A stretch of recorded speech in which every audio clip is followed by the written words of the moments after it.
What's going on, everybody? It's your boy C4 here, and today I'm going against my word. I said I was only going to review the Philadelphia Eagles full Madden 17 roster ratings, but I was like, I just don't want to leave anyone out in the cold.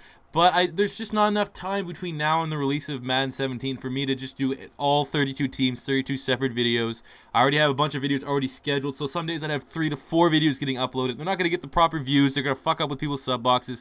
So what I'm going to do is I'll do each division. I figure that way there, you'll still, help me out. You'll still get people that want to search for that kind of stuff, and I'll get views with that. And it's give you guys some stuff to watch, because you guys probably want to see maybe my take on the ratings. You can go check them out yourself, but you gotta want to see what your boy C4 is saying. So today we're gonna start with the AFC East, and we'll go with the New England Patriots. So what I did was I basically took their top players and then their top rookies, guys that ratings people really want to see. So for the Patriots, we already saw a couple of these guys on the top 5. We saw Rob Gronkowski with the 99 tight end. Most people do agree with that. Tom Brady with the 94. I believe is that the third highest quarterback? Is he ahead of Cam? I know Aaron Rodgers is number 1, but I think Brady's number 2 or number 3, which is, again, another fair rating. Devin McCourty at free safety, 91. A lot of people thought he was an honorable mention, at least for the top 5s. He was one of the guys I thought might have actually had a chance at cracking the list at free safety. But 91's good for the converted corner. Devin McCourty is usually very good to use in Madden, as he usually has very high cover stats because he is that converted corner, and I'm a big fan of him. Then we got Donta, Hightower, right outside linebacker, 90. We already saw him in the top 5s. Another, agreeable rating.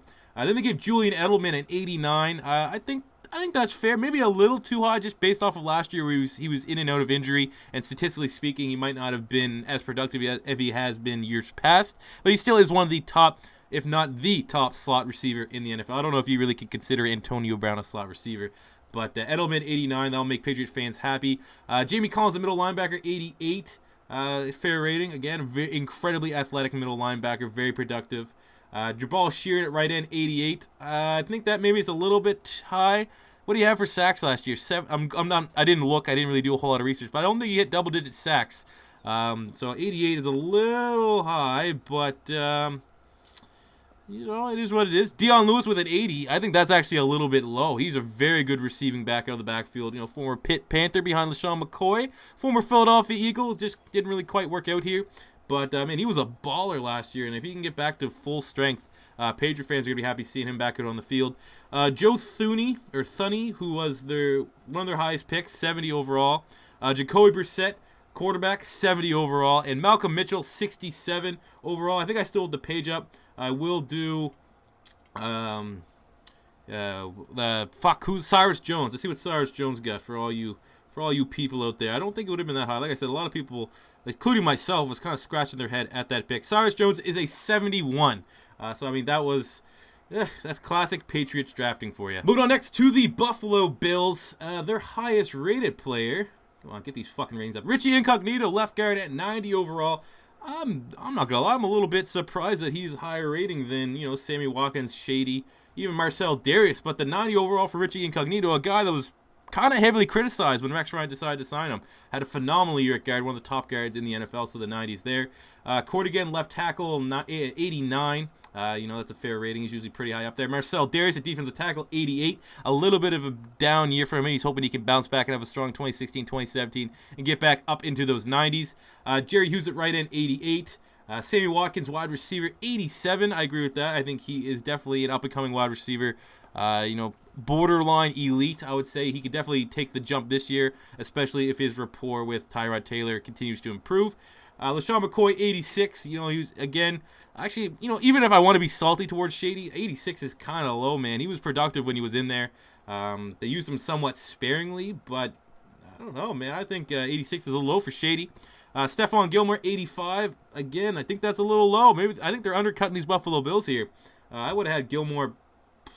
But it's like Ronald Darby's down there at 83. I think Gilmore should, if Ronald Darby's at 83, Gilmore should probably be 88, 87, 88 for sure. They got the 2 high-picked rookies, Shaq Lawson, left end, 75, and Reggie Ragland, right outside linebacker, 74. Agreeable ratings. Those are pretty good for, first and second round picks. Corey Graham, who was incredibly productive at free safety last year, 82. I think that's I don't know, another low ball based off his stats last year, man. I just know him from my IDP league. He was one of the top safeties, top DBs in my IDP league. And Tyrod Taylor has an 81. He's not quite shown here. But overall, I think they actually kind of fucked the Buffalo Bills here a little bit. I disagree with most of these ratings. Next up, taking a look at the Miami Dolphins. Reshad Jones, strong safety 93. We already saw him from the top 5 strong safeties in the NFL. Again, incredibly underrated, super productive last year, so he deserves that. Ndamukong, we saw him already again, defensive tackle 93. He was in the top 5 defensive tackles. Even though he got triple team last year and wasn't as productive as his contract should have expected and should have got out of him, he's still a very good and very dominant player. Cam Wake, left end, 89. I think that's a little too high, man. Cam Wake's getting up there in age. His production wasn't really there. He got banged up. I think Cam Wake probably should have been in like the 84, 85 range. I don't know, Dolphins. What do you think?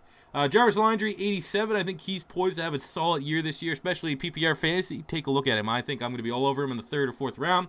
Laremy Tunsil, 1st-round pick, left guard, 78. Good rating. Xavier Howard, their 2nd-round corner out of Baylor, 72. That's all right. Kiko Alonso, middle linebacker, 76. Arian Foster, running back, 81. Those are their 2 big free agency pickups. Mike Pouncey, center, 81. Mario Williams, defensive end, 81. And Devontae Parker, wide receiver, 77. I think Parker's poised to have a big year. And Ryan Tannehill, he's not on here, but I believe he was a 79.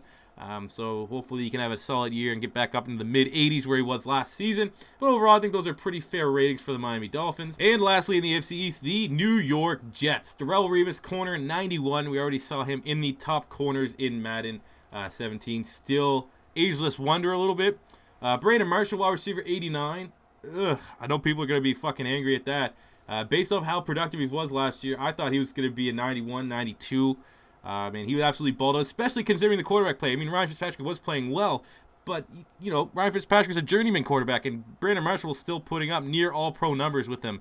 So I think 89, man, that kind of fucked him over, especially seeing Eric Decker, 87. Brandon Marshall is not an 89 if Eric Decker's an 87. I think Brandon Marshall probably should have been a 92. Muhammad Wilkerson, 89. Again, man, they're lowballing him. I would have gave him at least a 90. He still got, 10, 11, 12 sacks last year. I would have had him definitely in the 90s. Matt Forte, running back, 86. That's agreeable. Sheldon Richardson, defensive end, 86. That's agreeable. Ryan Clady, coming over from the Denver Broncos, left tackle, 84 is agreeable. Nick Mangold, center, 83. I don't know. I think that probably should be higher, but then again, haven't watched a lot of Jet games. I know he's been forever one of the most elite centers in the NFL. I don't know if he kind of slipped up a little bit last year, had an off year. But, I mean, they ran the ball good. That offensive line seemed to get, ideal protection for Ryan Fitzpatrick. So Mangold might have got fucked over here. Calvin Pryor, strong safety, 83. I think he's the 2nd hardest hitter in the game. 83, I think that's fair. Darron Lee, their 1st-round pick, middle linebacker, 73. I guess so. I think he's incredibly athletic. He needs the football IQ and the football playing ability to match his athleticism, but I think that will come with time. And Ryan Fitzpatrick with a 79. So, Jesus. 79 for a guy that had 30-some touchdowns last year? I think they might have fucked him over. A couple of haters. Fucking Enzo Amore, or whatever the fuck that guy's name is. But there you go, guys. There's are the ratings for the AFC East. I think, trying to be as impartial and unbiased as I can. I think some of these teams got fucked over. I don't know what you guys think. Let me know in the comment section below. As always, if you're new to the channel, please subscribe. There's going to be so much Madden 17 content. Hope you guys can join me for the ride. Smash that like button if you enjoyed the video. And until next time, it's your boy C4 saying peace